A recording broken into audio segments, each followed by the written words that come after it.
Mana? Mana? Aduh!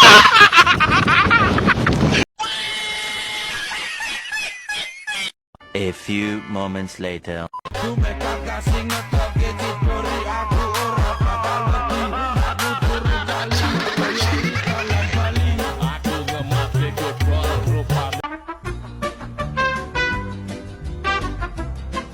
Bismillahirrahmanirrahim. Assalamualaikum warahmatullahi wabarakatuh. Baiklah teman-teman, kami dari kelompok 3 ingin membahas tentang peradaban Islam pada masa dinasti Abbasiyah periode 750 sampai dengan 1258 Masehi. Pendirian dinasti Abbasiyah. Setelah runtuhnya dinasti Umayyah pada tahun 750 Masehi, muncullah sebuah dinasti baru yang dikenal dengan nama dinasti Abbasiyah. Dinasti ini didirikan oleh Abu Al-Abbas As-Saffah, keturunan dari Al-Abbas bin Abdul Muthalib, paman Nabi Muhammad sallallahu alaihi wasallam. Karena itu, mereka mengklaim memiliki hubungan darah langsung dengan keluarga Nabi yang menjadi dasar legitimasi kekuasaan mereka. Lahirnya dinasti Abbasiyah tidak terjadi secara tiba-tiba. Sebelum berdiri, telah muncul gerakan politik dan sosial di kalangan umat Islam yang tidak puas terhadap pemerintahan Bani Umayyah. Banyak yang merasa bahwa dinasti Umayyah telah berubah menjadi kerajaan yang bersifat monarki turun-temurun, bukan lagi kepemimpinan berdasarkan keadilan dan musyawarah. Selain itu, dinasti Umayyah dianggap lebih memihak kepada bangsa Arab, sementara kaum non-Arab, terutama Persia, kurang mendapat posisi penting. Gerakan yang menumbangkan Bani Umayyah ini dikenal dengan gerakan Abbasiyah.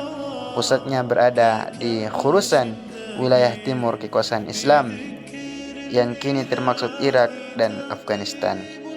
Pemimpin gerakan ini adalah seorang tokoh bernama Abu Muslim Al-Khurasani yang sangat berpengaruh dalam menggalang kekuatan politik dan militer untuk mendukung keluarga Abbas.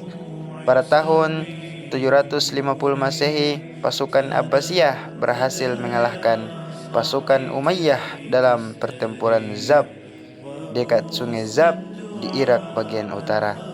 Setelah kemenangan itu, Abu Al-Abbas As-Saffah diangkat menjadi khalifah pertama dinasti Abbasiyah dan memindahkan pusat pemerintahan dari Damaskus ke Kufah, lalu kemudian ke Baghdad pada masa Khalifah Al-Mansur. Sejak itu, Baghdad menjadi simbol baru kejayaan Islam, pusat pemerintahan, perdagangan, ilmu pengetahuan, dan kebudayaan dunia. Pola pemerintahan dinasti Abbasiyah. Pola pemerintahan dinasti Abbasiyah mengalami perubahan besar dibandingkan masa Umayyah. Jika pada masa Umayyah, kekuasaan cenderung berpusat pada militer dan bersifat Arab sentris, maka Abbasiyah justru lebih terbuka terhadap pengaruh non-Arab, terutama Persia. Sistem pemerintahan Abbasiyah bersifat sentralistik, di mana khalifah memiliki kekuasaan tertinggi dalam bidang agama dan politik. Namun, karena wilayah kekuasaan yang sangat luas dari Afrika Utara hingga Asia Tengah, khalifah mulai mendelegasikan kekuasaan kepada para gubernur, wali di daerah-daerah. Meskipun begitu, mereka tetap diawasi secara ketat agar tetap setia kepada khalifah di Baghdad. Dalam menjalankan pemerintahan, dinasti Abbasiyah menerapkan sistem birokrasi yang rapi. Banyak jabatan yang penting dipegang oleh orang-orang Persia yang ahli dalam administrasi negara. Salah satu jabatan penting adalah Wazir Perdana Menteri yang berfungsi membantu khalifah dalam mengatur urusan pemerintahan. Tokoh Wazir terkenal diantaranya adalah Barmakit, keluarga bangsawan Persia yang berjasa besar pada masa Khalifah Al-Mansur dan Harun al-Rashid. Selain itu, Abbasiyah juga membentuk berbagai lembaga pemerintahan seperti Diwan Al-Kharaj yang mengurus pajak dan keuangan negara, Diwan Al-Barid yang mengatur sistem komunikasi dan pos, Diwan Al-Jun yang menangani urusan militer. Sistem hukum dan peradilan Islam juga berkembang pesat. Para qadi hakim ditunjuk di setiap wilayah untuk menegakkan hukum berdasarkan syariat Islam. Di sisi lain, khalifah tetap menjadi simbol pemersatu umat Islam di seluruh dunia. Ekspansi wilayah dinasti Abbasiyah. Pada masa awal pemerintahan dinasti Abbasiyah masih melanjutkan ekspansi wilayah seperti pendahulunya, meskipun fokus utama mereka lebih kepada penguatan internal dan pengembangan peradaban.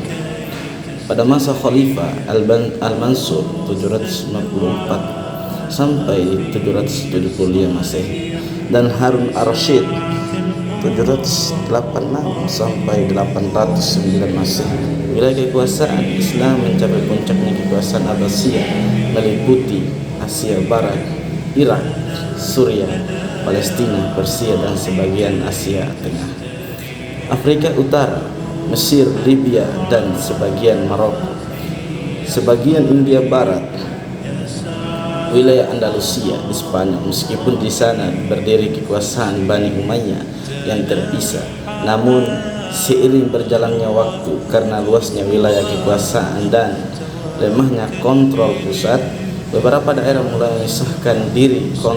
Contohnya dinasti Aghlabiyah di Afrika Utara dan dinasti Taluniyah dan Extidia di Mesir, dinasti Samaniyah dan Umayyah di Persia.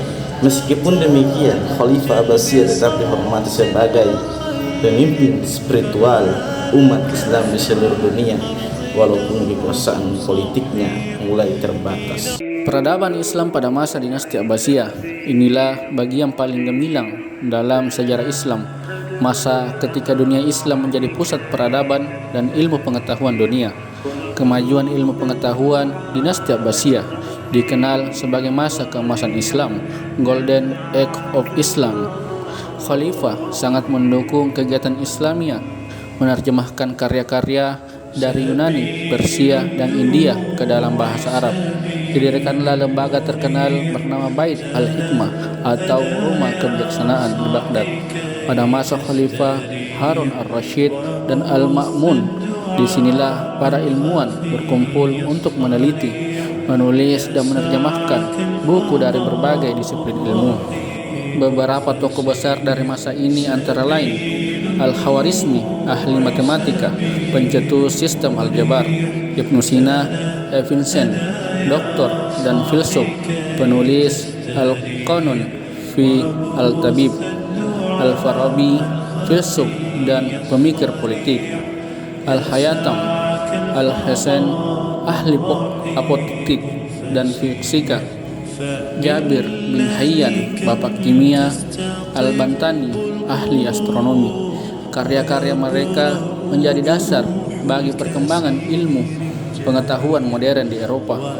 Berabad-abad kemudian, kemajuan di bidang ekonomi dan perdagangan.